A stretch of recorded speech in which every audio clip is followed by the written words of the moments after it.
Morning. Sean here out in Penikese Island on a Sunday morning in July 2023. And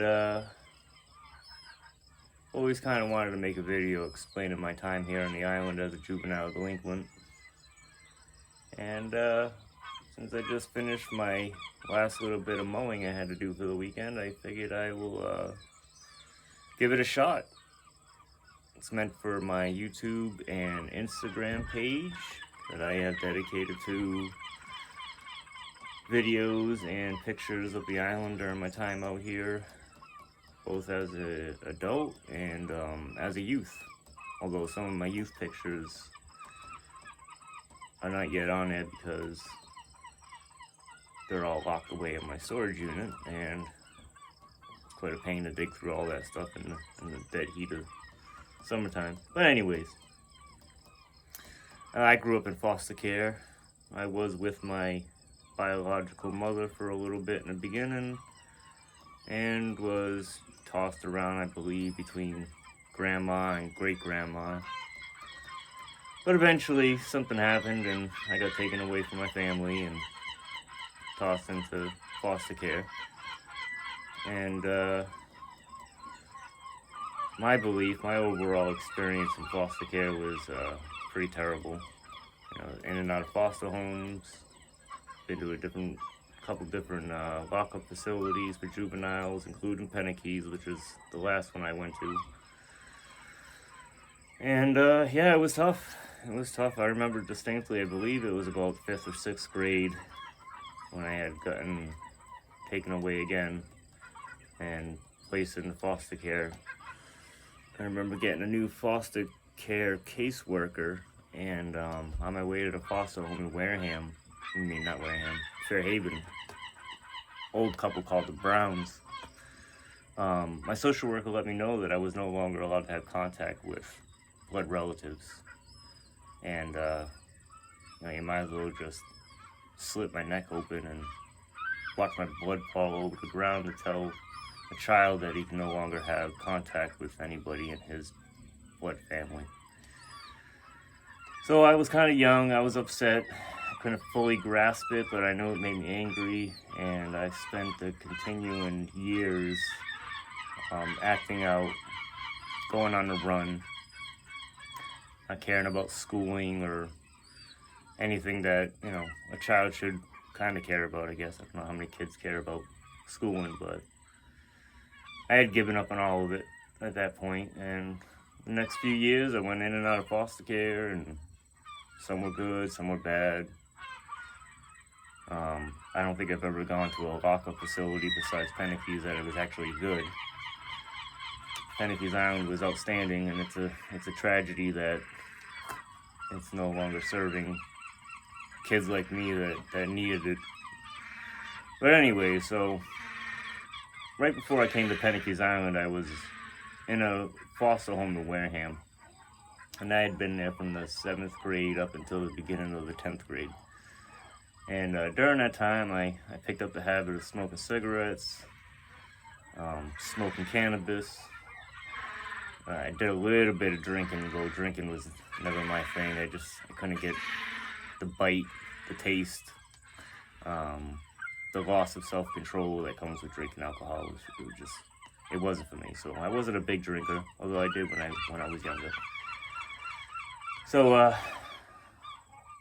to support my habits, since I didn't have an income, I was doing petty crimes, stealing from stores. I got caught breaking into my neighbor's house at my foster home in Wareham, and that's what was the final nail in that scenario. And when I got caught for doing that, I got arrested and put into a program after going to court. I got put into another juvenile program in Danvers called the IFL. Stood for the Institute for Family Life Learning. Consisted of 3 separate houses. One house is for the new kids, middle house for those that are on their way to being adults, and then the 3rd house was not so much adults, but later year teenagers who are allowed to leave the property, go out and get a job, bank account, all that good stuff. But anyways, that program was a nightmare too. I mean, there's just so many different philosophies out there of how to persuade teenagers to change their ways, and you know, it's everybody has a great attempt at it, but my experience there was not the greatest, although I'm sure that some other kids that were there when I was there, previous to me being there, after I had left, might say otherwise. But anyways, so after losing blood contact with all my blood relatives, you know, and all that good stuff, when I was in that program in Danvers, the closest family member I've ever had was my great-grandmother, my Nana.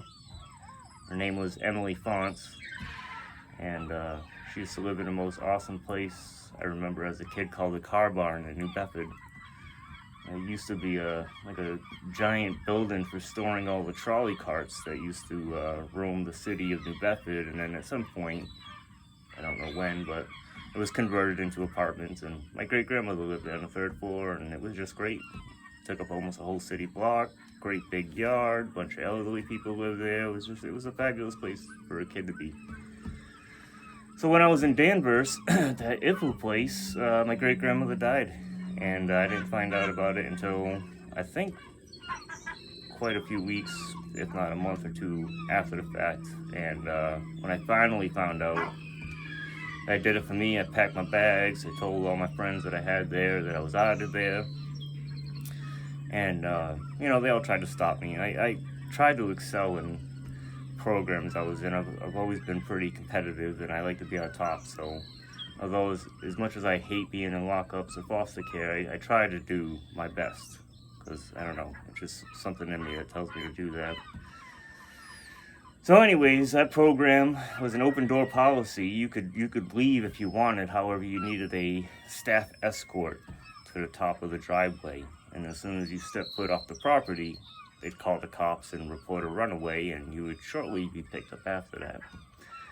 Now, I had done so good in this program, and I had respect from all the staff. I helped out, blah, blah, blah, blah, blah. So the day I took off from there, I packed my backpack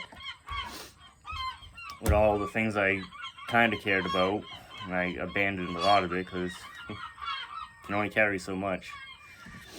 Anyway, so I walk out of my room, down the hallway with my backpack on. I mean, you weren't allowed to leave the house with a backpack unless you're going to school. I got my backpack on, walking down the hallway. I get to the center of the house, which divides the girls' and boys' place, and that's where all the staff hang out in the office, and then there's the entry door to the building. Well, I walked by the staff office. I looked in. They all looked at me. I said, "Hey, guys, have a good day." I said, "You too, Sean. Have a great day." And took that left. I walked out the door. I walked up the driveway, and they never seen me again.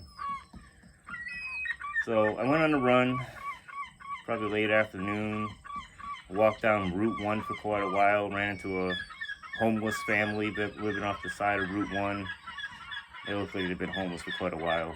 It was sad, although being a kid and being on the run as often as I was, I came across so much stuff that children, you know, shouldn't be exposed to, at least in this country. I mean, I know there's terrible things that happen all over the place, and as much as I think that my story is pretty tragic, and I thought that my childhood was horrendous, there are people out there that deal with things that are just way beyond what I've ever dealt with, and I truly feel terrible for all the suffering that happens. But such is life, I guess. Anyways, so Route 1, homeless family. They thought they knew me, so I hung out with them for a little bit. And then I eventually took off. And one of the things I remember about that night running away is I was dying of thirst. And I remember walking into this little, like, corner gas station.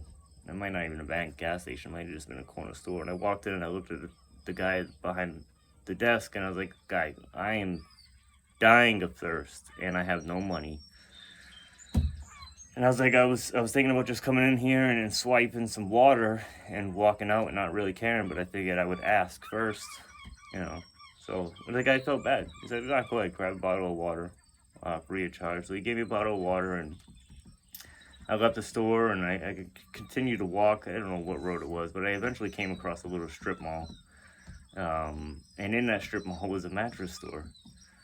And behind the mattress store was everybody's dumpsters, and there just happened to be a whole crap load of mattresses out there. So it was already dark out, and I dragged 2 of the mattresses behind the dumpsters kind of into the woods, and spent the night outside using a mattress as a blanket and another mattress to sleep on. Woke up crack of morning the next morning.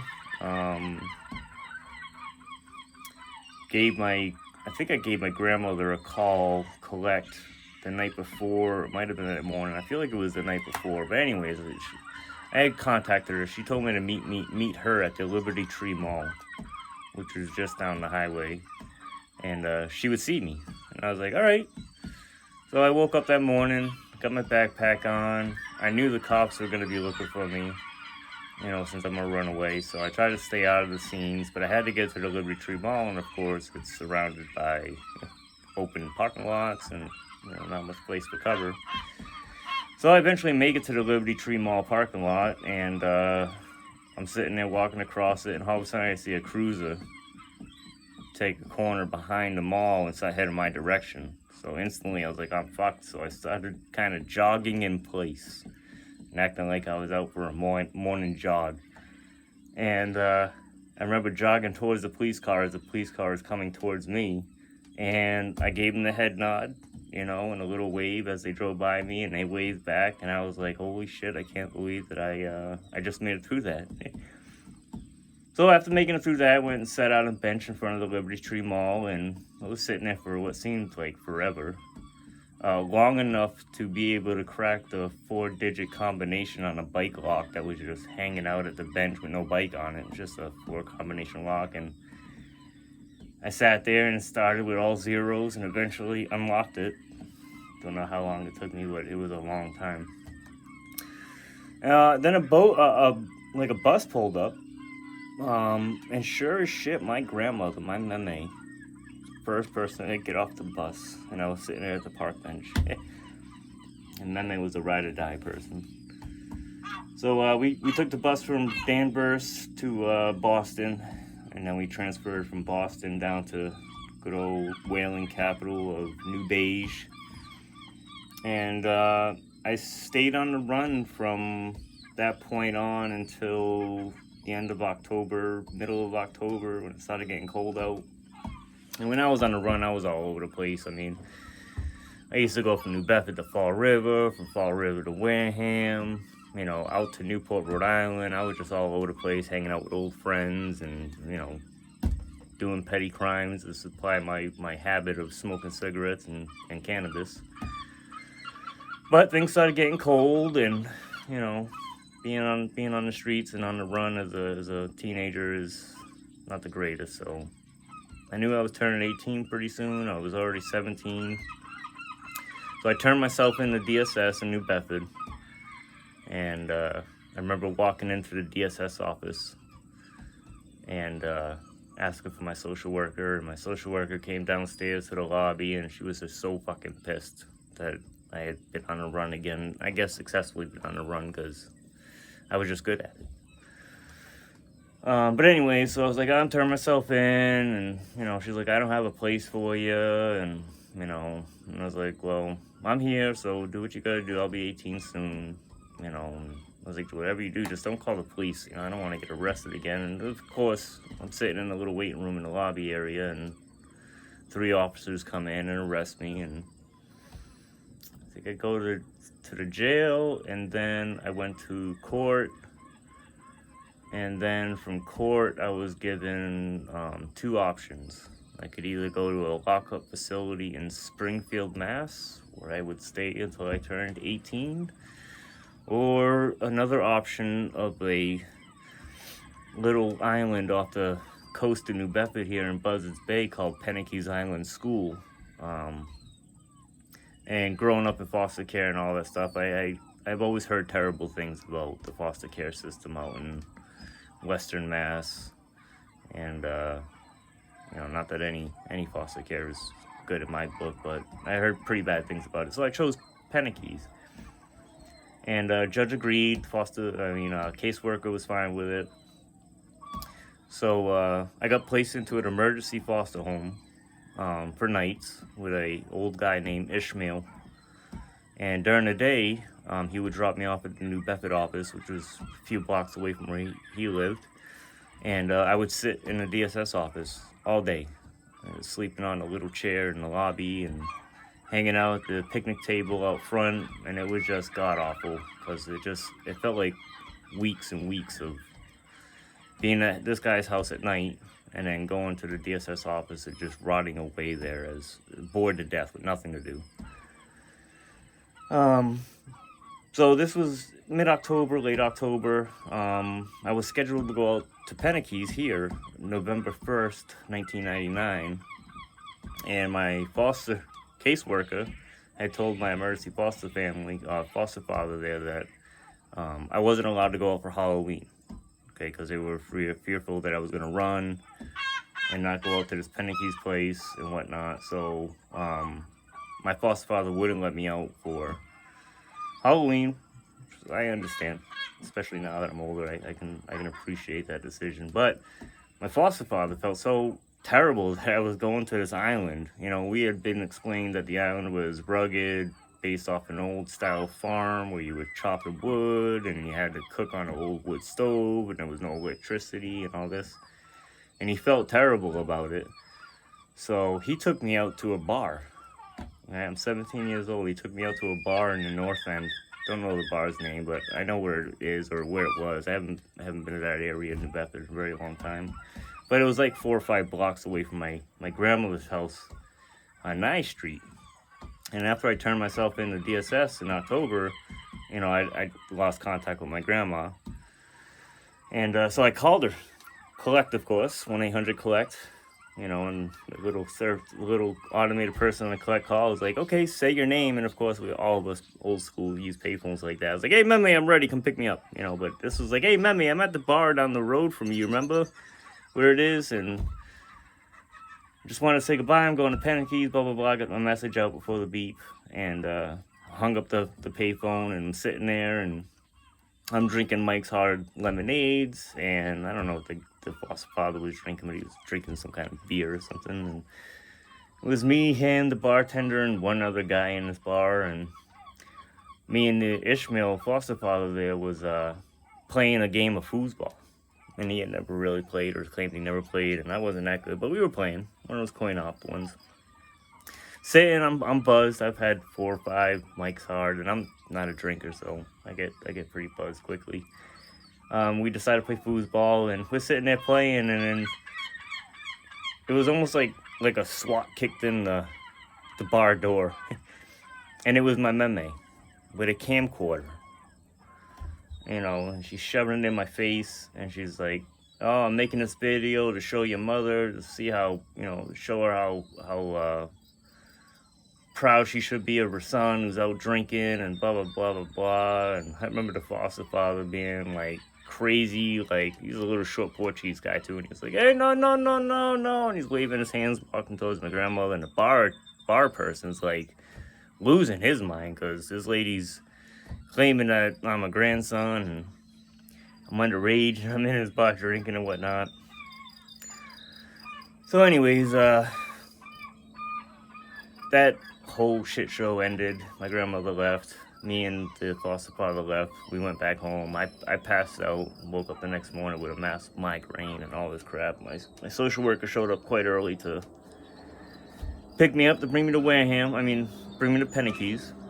So picks me up. We gotta go stop off at a store in Fairhaven to grab some necessary supplies needed for the island. I remember one of them being a flashlight, a rain suit, wool socks, which I had never even heard of. Had wool socks before. Wool socks, and let me tell you, coming out to the island in the wintertime, wool socks are like the greatest thing ever. I mean, I have a pair today because they're just that nice. So it was November 1st, 1999, and we just left the store in Fairhaven. It was a Walmart. We bought the supplies that, you know, it was like $50 I had to spend through DSS money. And we we drive from New Bedford or Fairhaven all the way out to Cape Cod, and it felt like a forever drive just to get from there to the bridges, and then from the bridges to Woods Hole where the boat is out of. Felt like another eternity as I'm sitting there as a foster kid once again, driving with my stupid ass social worker, who I never liked, and trust me, she didn't like me either. So we get to Woods Hole. We're at the main house of the Penikese Island School, and I'm filling out paperwork, and I don't read any of it. I'm sure it's all kind of agreements that you're not gonna do anything terrible, and you're gonna do the program and all that good stuff. And after all the paperwork was done, blah blah blah blah blah, there was a home pass coming back to the island, and the home passes some kids that were already on the island. Every 2 weeks you would be eligible to go home to a foster home or your family or somewhere and get off the island for a weekend and then come back. So kids were coming back.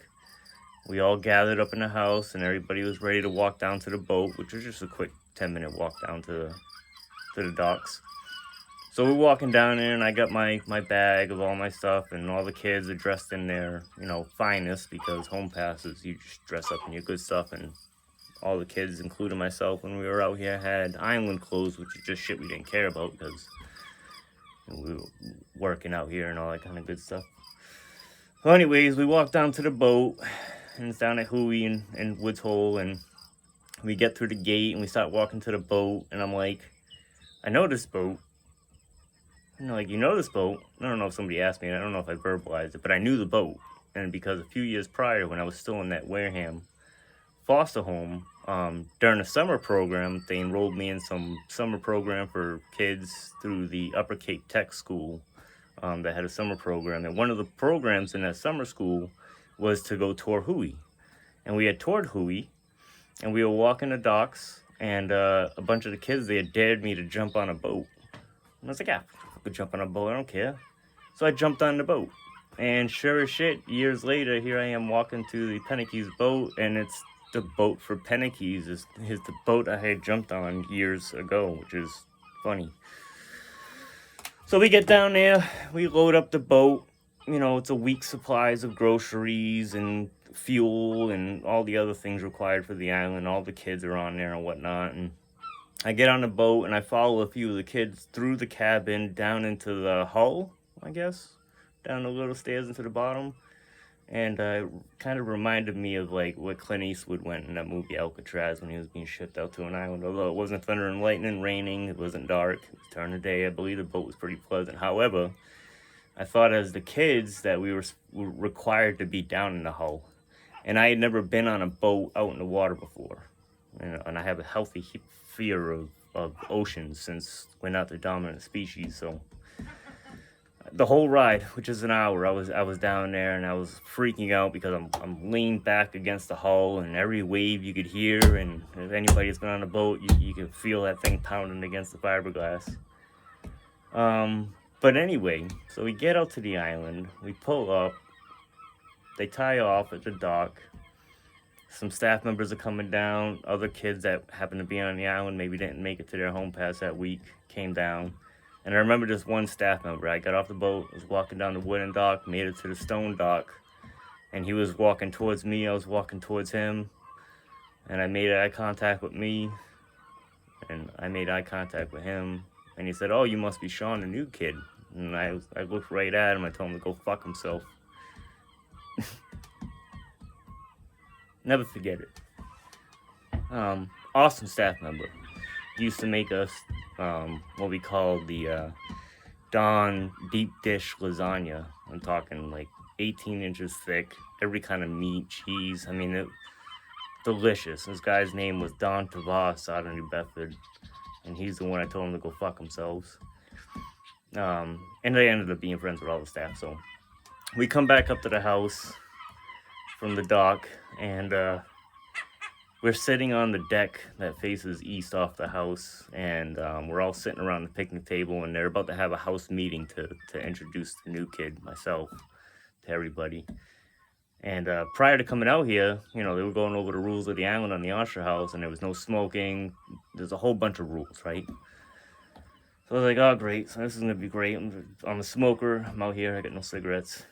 Um, but it's like we were having a staff meeting, or it's not staff meeting, but meeting of the house. And this old staff member who got fired shortly after I started here, but pulls out his pack of cigarettes, which were like nasty cigarettes. I don't even remember what kind they were, but I remember it was the nastiest one I've ever had. And he passes a cigarette pack around and says, light them if you got them. So I'm like, holy shit, I just came out to this island and we're not supposed to be smoking at all. And here's a staff member passing out cigarettes, which, I mean, you know, almost all the programs Fossum's ever been in, they're a bunch of shady people. Not that Penikese is shady or anything, but it was shocking, you know, because I always expect adults to do the right thing as a kid, and I don't know what I was thinking. But had our cigarette, went through our meeting, and it was tough. I mean, there was already like 8 kids out here. I was the 9th, and whenever you go somewhere new, you're automatically getting squared up by everybody. And I remember some of the little punks out here. This kid named Danny Hall, we used to call Dubs. A couple of his little friends called themselves the CCs, or the cool kids. And they tried punking me from the beginning, but I had been such an independent person growing up and on the streets and had my own swagger, maybe, street smarts, and shit. I run with gangs. I've never participated in gang life, but I was hanging out with gangs and criminal aspects. I mean, I wasn't a horrendous person, but I wasn't a good person. I was good-hearted, just misled and did a lot of terrible things in my youth. And then there were a couple kids that were pretty cool, mature, you know, and whatnot. Yeah, so, and then they went over, you know, the daily things that we do out here, and I think shortly after that, they split us up, and half the kids went to work, half the kids go to school, and whatnot. And I'll make that for another video, explaining kind of like the daily, day-to-day grind that the kids went through out here. But yeah, my first day out on the island is kind of how I explained it. And I'll end the video like this since I got some people that just showed up to the island, so I'd like to go down there and greet them and say hi and be a responsible caretaker of the island as it is now. But I'll end it with this. The first day on the island was pretty rough, although I accepted the challenge, and I was just happy that I was going to be 18 in less than a year, so I could do it. And I remember that night, as I laid in this god-awful program bed, next to the glow of a kerosene lantern, I had to make a choice on what I'm going to do with the rest of my life. And just prior to that, I had gotten my high school sweetheart pregnant. So I was 17 years old and already had a woman pregnant with a child on the way. So I made a decision to start new, to get all the trauma I had gone through, just get through this program, turn 18, enter the world, and do better for my family than my family did for me. So that's the story of my introduction to Penikese Island back in 1999. And I'll leave it at the, because I do hear the people, got a group of people, so I'm gonna go meet them and be friendly. And it's almost a 30-minute video, so that's my my story of how I made it out to Penikese, although it's just a brief snippet. I'm gonna try to do more because I've always wanted to do more and kind of get my story out there, but I'm my own worst critic, and I hate criticism, and constructive or positive. I don't care about other people's opinions anymore, really.